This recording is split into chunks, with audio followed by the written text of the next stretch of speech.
नमस्कार दोस्तों, स्वागत है आप सभी का आज के मुख्य समाचार में। तो चलिए जानते हैं दिन भर की 25 बड़ी खबरों को फटाफट अंदाज में। पर आगे बढ़ने से पहले वीडियो को लाइक और चैनल को जरूर सब्सक्राइब करें, साथ में लगे नोटिफिकेशन को ऑन करें।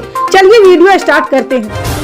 जी हां, आपको बता दें देश में कोरोना से संक्रमित होने वालों की संख्या तेजी से बढ़ रही। पिछले 5 दिन में 49,970 लोग कोविड पॉजिटिव पाए गए हैं।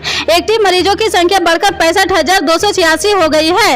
ये ऐसे मरीज हैं जिनका इलाज चल रहा है। केंद्रीय स्वास्थ्य मंत्रालय के अनुसार पिछले 24 घंटों के अंतर 29 लोगों की संक्रमण से मौत हो गई है।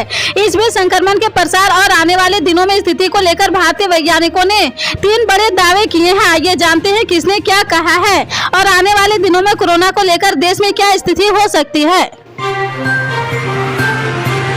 जी हां, आपको बता दें मोदी सरनेम केस में कांग्रेस नेता राहुल गांधी को सूरत कोर्ट से गुरुवार को बड़ा झटका लगा है। कोर्ट ने राहुल को मिली 2 साल की सजा के खिलाफ अर्जी को खारिज कर दी है। ऐसे में सवाल है कि राहुल गांधी के पास अब क्या विकल्प है, वे कहां अपील कर सकेंगे। क्या उन्हें इस मामले में 2 साल जेल भी जाना पड़ सकता है। जेल की बात जब होती है यह किसी के लिए भी दुखद है, कांग्रेस पार्टी के लिए दुखद है।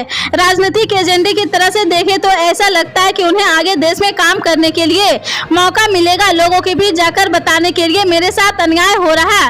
ये पहलू तो सुखद है, लेकिन व्यक्तिगत रूप से सोनिया जी, प्रियंका जी और परिवार के लोगों के लिए यह दुखद है, क्योंकि यह फैसला डिस्ट्रिक्ट कोर्ट का है। अब उन्हें अहमदाबाद स्थित हाई कोर्ट में बेल के लिए अपील करनी पड़ेगी।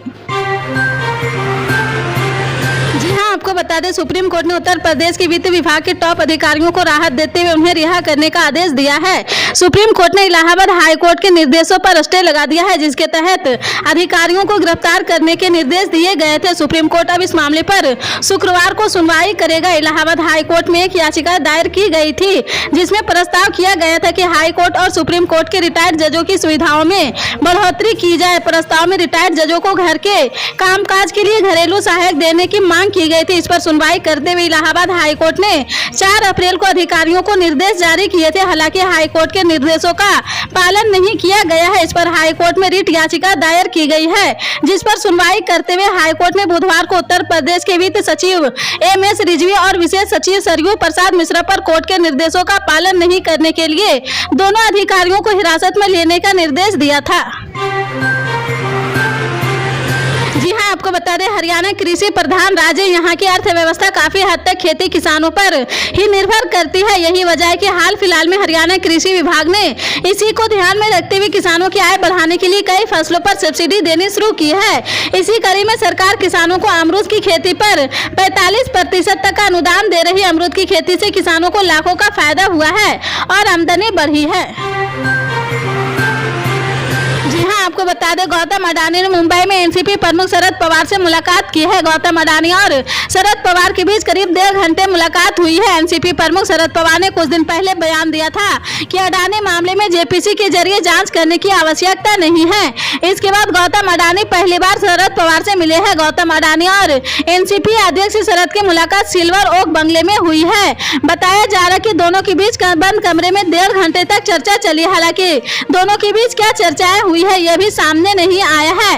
गौतम अडानी आज सुबह 10 बजे अपनी काली कार से सिल्वर ओक स्थित शरद पवार के आवास पर पहुंचे हैं। इसके बाद दोनों के बीच बंद कमरे में बातचीत हुई है। गौतम अडानी के बीच वास्तव में क्या चर्चा हुई है, इसके बारे में ना तो अडानी और ना ही शरद पवार ने कोई जानकारी दी है। यहाँ बता दें जब शरद पवार और गौतम अडानी एक दूसरे से मिले तो कोई और मौजूद नहीं था।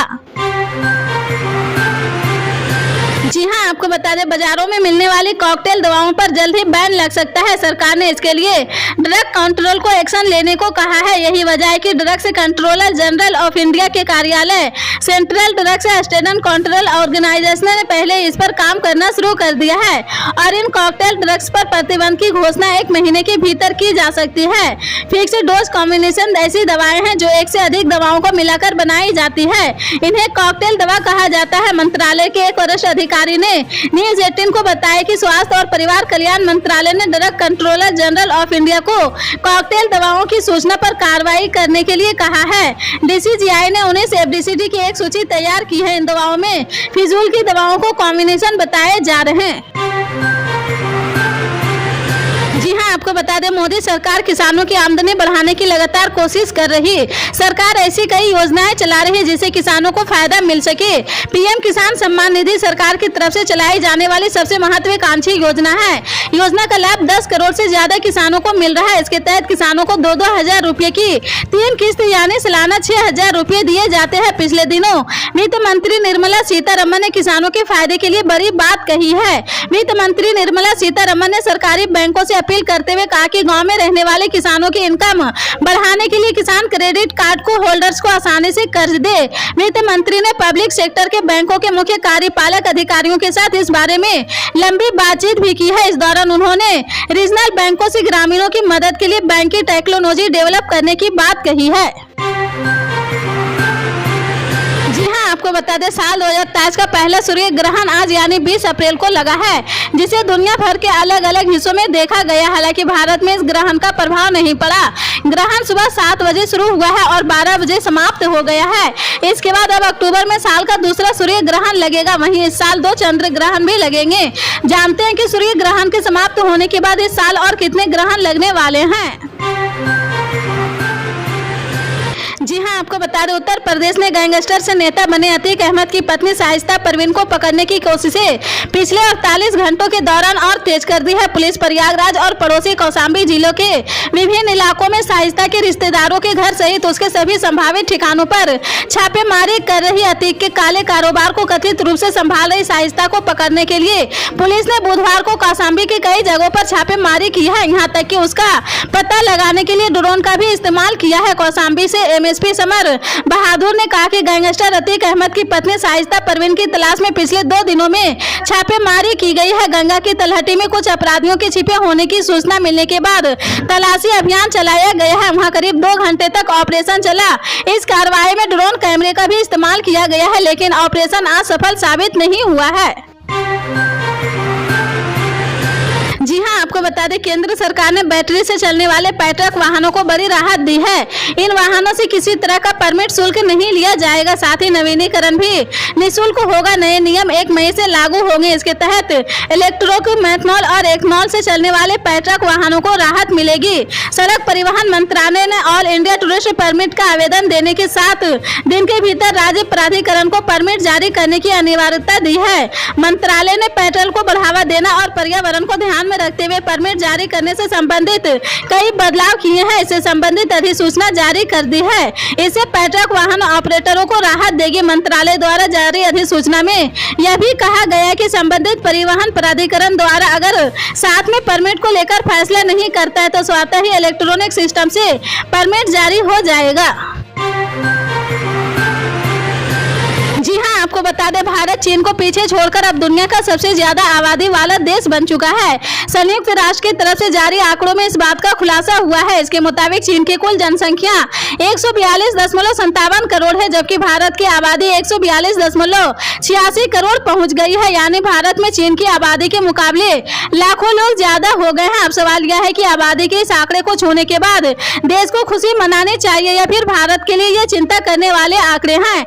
आइए समझते हैं कि जनसंख्या में नंबर 1 बनने के क्या फायदे हैं और क्या नुकसान हो सकते हैं। जी आपको बता दें भारत में अभी एक बड़ा तबका ऐसा है जिसके संसाधनों की भारी कमी है, यानी इससे कोई मूलभूत सुविधाएं तक नहीं मिल पाती है। ऐसे में बढ़ती जनसंख्या चिंता पैदा करती है। इससे संसाधनों की कमी लगातार बढ़ती जाएगी और देश में गरीबी, भूखमरी और बेरोजगारी पर लगाम लगाना मुश्किल हो जाएगा। हम लगातार देख रहे हैं कि कई राज्यों में गाँव खाली हो रहे हैं। लोग रोजगार की तलाश में शहरों की तरफ भाग रहे हैं। शहर अपनी अधिकतम सीमा तक फैल चुके हैं, लेकिन आबादी रुकने का नाम नहीं ले रही। रोजाना शहरों में सैकड़ों नए लोग पहुंचते हैं। ऐसे में शहरों पर भी जनसंख्या का बड़ा दबाव है, जिसमें ट्रैफिक से लेकर बसों, ट्रेनों में मौजूद भीड़ तक शामिल है। आप मेट्रो, बस, फ्लाइट या फिर किसी ट्रेन में सफर करते तो ये भीड़ आपको महसूस होती होगी। आपको बता दें अप्रैल महीने में पिछले दिनों कई राज्य हीटवेव का कहर झेल रहे थे। अभी कई राज्य ऐसे हैं जहां लू का सितम जारी है, लेकिन अब इस मामले पर एक डराने वाली रिपोर्ट सामने आई है। एक अध्ययन में पता चला है कि जलवायु परिवर्तन के कारण भारत में लू लगातार और भी खतरनाक होती जा रही। रिसर्च के मुताबिक देश का 90% से अधिक हिस्सा लू के प्रभाव से डेंजर जोन में है। इसमें दिल्ली का पूरा इलाका शामिल है। ये रिसर्च कैम्ब्रिज विश्वविद्यालय में रमित देवनाथ और उनके सहयोगियों द्वारा की गई है। अध्ययन में कहा कहा गया है कि लू ने संयुक्त राष्ट्र के समेत विकास लक्ष्यों को प्राप्त करने की दिशा में भारत को प्रगति को पहले की तुलना में ज्यादा बाधित किया है। इसी अध्ययन के आधार पर ये कहा गया कि दिल्ली में लू के प्रभाव के खतरे के क्षेत्र में है। इसी तरह के पल पल के अपडेट जानने के लिए जुड़े रहे हमारे न्यूज इंडिया के साथ। मिलते हैं अगली बड़ी खबर में, तब तक के लिए जय हिंद।